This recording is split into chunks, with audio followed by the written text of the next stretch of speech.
Good morning all of you. आज हम botany की क्लास में पढ़ने जा रहे हैं बीएससी सेकेंड ईयर में।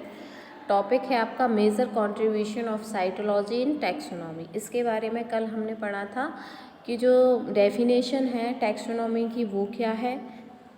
दूसरा हमने पढ़ा था कि टैक्सोनॉमी जो मॉडर्न ट्रेंड्स ऑफ टैक्सोनॉमी है वो कितने प्रकार की होती हैं। उसमें हमने पढ़ा था cytology in relation to taxonomy, phytochemistry, embryology, taximetrics, palynology, anatomy, histogenesis. ठीक है, फिर हमें मेनली इसमें कौन कौन से 4 टॉपिक पढ़ने हैं, कौन कौन से उसकी साइड पढ़नी है, टैक्सोनॉमी से किसका रिलेशन पढ़ना है, ये आपके सिलेबस में केवल 4 का दिया गया है। जैसे कि cytology in relation to taxonomy, दूसरा दिया है आपका फाइटोकेमिस्ट्री, तीसरा दिया है एम्ब्रियोलॉजी और चौथा आपका दिया है टैक्सीमेट्रिक्स। हमें इन 4 के बारे में ही केवल पढ़ना है। तो आज हम अपना फर्स्ट ले रहे हैं साइटोटैक्सोनॉमी, मतलब जो साइटोलॉजी का है वो टैक्सोनॉमी के साथ क्या संबंध है उसकी आज हम चर्चा करेंगे और वो कितने प्रकार से उसमें सम्मिलित है। तो साइटोटैक्सोनॉमी क्या होता है सबसे पहले तो जब टैक्सोनॉमी का अध्ययन साइटोलॉजी के संदर्भ में किया जाता है तब उसको हम क्या कहते हैं, साइटोटैक्सोनॉमी। ठीक है, जब टैक्सोनॉमी का अध्ययन तो हम कर रहे हैं लेकिन किसके अकॉर्डिंग कर रहे हैं, साइटोलॉजी के संदर्भ में कर रहे हैं, तो उसको हम क्या बोलते हैं, साइटोटैक्सोनॉमी। ठीक है, टैक्सोनॉमी में साइटोलॉजी के प्रमुख योगदान को निम्न प्रकार से हम समझ सकते हैं। जैसे कि साइटोलॉजी के अनेक लक्षणों का अध्ययन टैक्सोनॉमी की कई विवादास्पद समस्याओं के निराकरण में महत्वपूर्ण सिद्ध हुए हैं, जिनमें से कुछ प्रमुख लक्षण एवं उनका वर्णन निम्न प्रकार है। मतलब साइटोलॉजी का टैक्सोनॉमी में क्या महत्व है, क्या योगदान है, इससे जब हम टैक्सोनॉमी पढ़ते हैं तो उसकी कई ऐसी समस्याएं जो थीं वो टैक्सोनॉमी में नहीं सुलझ रही थी, लेकिन साइटोलॉजी से अगर उनका अध्ययन किया गया तो उसकी कई विवादास्पद समस्याओं को जो है साइटोलॉजी ने सुलझाया है। तो इसलिए इसका एक खास स्थान जो है टैक्सोनॉमी में साइटोलॉजी का बन जाता है। तो सबसे पहले जो उसमें क्रोमोसोम नंबर है, फर्स्ट आप जैसे देख सकते हो, फर्स्ट आपका है साइटोटैक्सोनॉमी, हम क्या पढ़ेंगे, क्रोमोसोम नंबर, गुणसूत्रों की संख्या। तो पौधों की जातियों में गुणसूत्र की संख्या निश्चित व स्थिर होती है, जैसा कि मैंने आपको कल बताया था। हैप्लोपेपस ग्रेसिक संख्या निश्चित लिस नामक पौधे में क्रोमोसोम्स की संख्या सबसे कम, अर्थात कितनी होती है उसमें सबसे कम, एक गुणसूत्र उसमें पाया जाता है। इसके विपरीत पैलिटोरोजा नामक पौधे में क्रोमोसोम्स की जो संख्या है वो सबसे अधिक पाई जाती है। तो सबसे अधिक उसमें कितनी पाई जाती है, 2n बराबर 265। ठीक है, कभी कभी प्लांट्स में संपूर्ण समूह के पौधों में भी क्रोमोसोम्स की संख्या स्थिर होती है। ये जो है हेडिंग्स मैं आपको पढ़ा चुकी हूँ कल। आपको मैंने क्रोमोसोम नंबर भी पढ़ा दिया था, क्रोमोसोम मॉर्फोलॉजी भी पढ़ा दी थी, लेकिन मैं एक बार थोड़ा सा आपको रिपीट करवा रही हूँ ताकि आपको वो चीज़ें भूलें ना।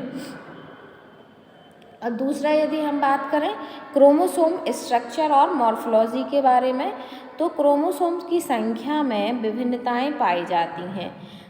इसके अतिरिक्त क्रोमोसोम्स के रूप, आकार, आयतन तथा हेटेरोक्रोमोसोम्स के वितरण में भी विभिन्नताएं पाई जाती हैं। जो क्रोमोसोम्स का नंबर है उसमें क्या पाई जाती है, अनेक अनेक प्रकार की विभिन्नताएं पाई जाती हैं सभी प्लांट्स में। इसके अतिरिक्त क्रोमोसोम के रूप, आकार, जैसे कि मैंने कल आपको बताया था कि क्रोमोसोम्स का, मान लीजिए कई 2 प्लांट्स हैं, उनमें क्रोमोसोम्स की संख्या क्या है, बराबर है, लेकिन तब भी हम उनको अलग अलग वर्गों में कैसे विभाजित करेंगे, तो उनके आकार संरचना के आधार पर हम उसको फिर अलग अलग वर्गों में डिवाइड करते हैं। आपका नेक्स्ट यदि हम तीसरी हेडिंग की बात करें तो वो है आपका behaviour of chromosome at meiosis. Meiosis division जब होती है आपकी तो उसमें जो क्रोमोसोम्स का बिहेवियर होता है, व्यवहार होता है मियोसिस डिवीज़न के समय, वो किस प्रकार का रहता है। तो मियोसिस डिवीज़न के समय क्रोमोसोम्स के स्वभाव के अध्ययन के द्वारा प्लांट पॉपुलेशन तथा स्पीसीज के संबंधों का महत्वपूर्ण अध्ययन किया जा सकता है।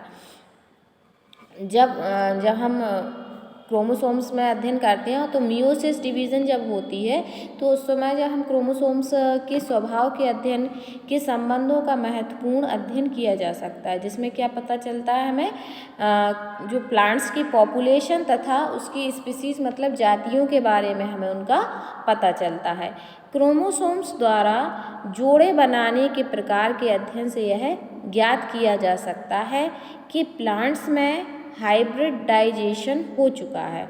यदि हम इसका पता लगाना चाहते हैं कि प्लांट्स में जो हाइब्रिडाइजेशन की क्रिया है वो हो गई है कि नहीं, तो हमें क्या करना होगा, क्रोमोसोम्स के हम जोड़े से यह पता लगा सकते हैं। अथवा इनकी संरचना में पार्टनल क्रोमोसोम्स में भिन्न होते हैं। इनकी जो संरचना होती है उसमें जो पैटर्नल क्रोमोसोम्स में भी क्या पाई जाती है, भिन्नता पाई जाती है, जो कि स्टेरिलिटी के कारण को स्पष्ट करती है।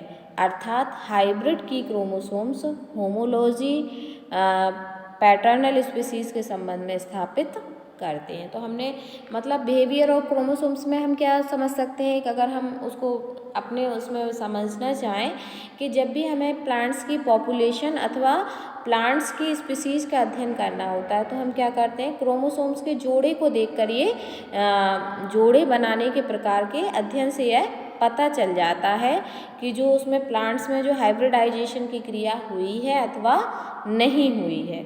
दूसरा, यदि हम बात करें इसमें cytological variation at family level, family level पर इसमें क्या क्या साइटोलॉजिकल वेरिएशन है, कौन कौन सी विभिन्नताएं हैं किस पे, फैमिली लेवल पे।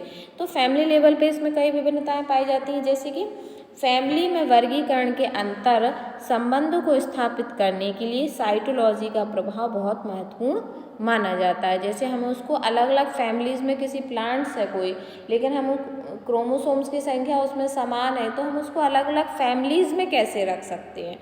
तो फैमिलीज़ के रखने के लिए इसका साइटोलॉजी का जो है बहुत अधिक महत्वपूर्ण योगदान है। साइटोलॉजी के वारबर्ग ने सेल बायोलॉजी के आधार पर जर्मिनल्स में टैक्सोनॉमी के अंतर संबंधों का उल्लेख किया है। जो वारबर्ग वैज्ञानिक हैं उन्होंने क्या किया है, सेल बायोलॉजी के आधार पर, कोशिका विज्ञान के आधार पर उन्होंने क्या किया है, जेरानियल्स में मतलब उनकी जो पुस्तक है जेरानियल्स में टैक्सोनॉमी के अंतर संबंधों का उल्लेख किया है। यद्यपि साइटोलॉजी के आंकड़े टैक्सोनॉमी में अलग अलग समूहों में भिन्न भिन्न होते हैं, किंतु उनके द्वारा जीनस तथा ट्राइब्स को कुछ फैमिलीज जैसे रेनिनकुलेसी, ब्रैसिकेसी, पोएसी में विन्यस्त करने में सहायता मिली है। उन्होंने अपनी बुक में लिखा हुआ है कि जैसे कि जो रेनिनकुलेसी है, ब्रैसिकेसी है, इनकी फैमिलीज़ को उनको अलग करने में से जो साइटोलॉजी है उसको बहुत साइटोलॉजी से बहुत सहायता मिली है। यदि हम cytological variation at generic level पे यदि हम उसको जेनरा कैसे हम उसका अलग करेंगे, जेनरा में उसका कैसे वर्गीकरण करेंगे, क्या उसमें अंतर रहेंगे, तो प्लांट्स के जीनस स्टेटस को स्थापित करने के लिए क्रोमोसोम्स की संख्या के आधार पर स्पष्ट किए गए, जैसे प्लांट्स रूलेसी के ट्रैप्स जो रहते हैं ट्रैब बोरोनी के क्रोमोसोम्स की विभिन्न संख्या अनेक प्रकार की सीरीज जैसे 7, 9 तक प्रदर्शित करती हैं, जो विभिन्न जेनरा के विशिष्ट लक्षणों को प्रदर्शित करती हैं। जैसे आपने कि देखा होगा कि भाई कोई जेनरा है तो हमने उसमें लिख दिया, जैसे मान लीजिए आपका पाइसम सेटाइवम है, हमने लिख दिया उसमें Pisum sativum 1, Pisum sativum 2, Pisum sativum 3। तो क्यों लिखा, क्योंकि उनमें कुछ ना कुछ विभिन्नताएं जो हैं वो जेनरिक लेवल पर उसमें पाई जा रही हैं, कई वेरिएशन उनमें पाए जा रहे हैं। फैमिली ब्रैसिकेसी के 2 जेनरा फाइजेरिया तथा लेक्यूरेला को एक ही जीनस के अंतर्गत सम्मिलित किया गया था, किंतु साइटोलॉजी के आधार पर स्पष्ट किया गया कि दोनों जेनरा पृथक पृथक रखा जाना चाहिए। पहले जो आपकी फैमिली ब्रैसिकेसी थी उसमें 2 सदस्य थे जिनको एक ही जेनरा में रख दिया गया था, लेकिन साइटोलॉजी इतना डीप अध्ययन करती है कि उसमें उन्होंने बताया कि साइटोलॉजी के अंतर्गत यदि हम उस फैमिली के दोनों जेनरा को एक साथ रखेंगे तो वो गलत है, जबकि उन्होंने उस उन जेनरा को ब्रासिकेसी फैमिली के दोनों जेनरा को किस में रखा जाना चाहिए था, दो अलग अलग जेनरा में उनको रखा जाना चाहिए था।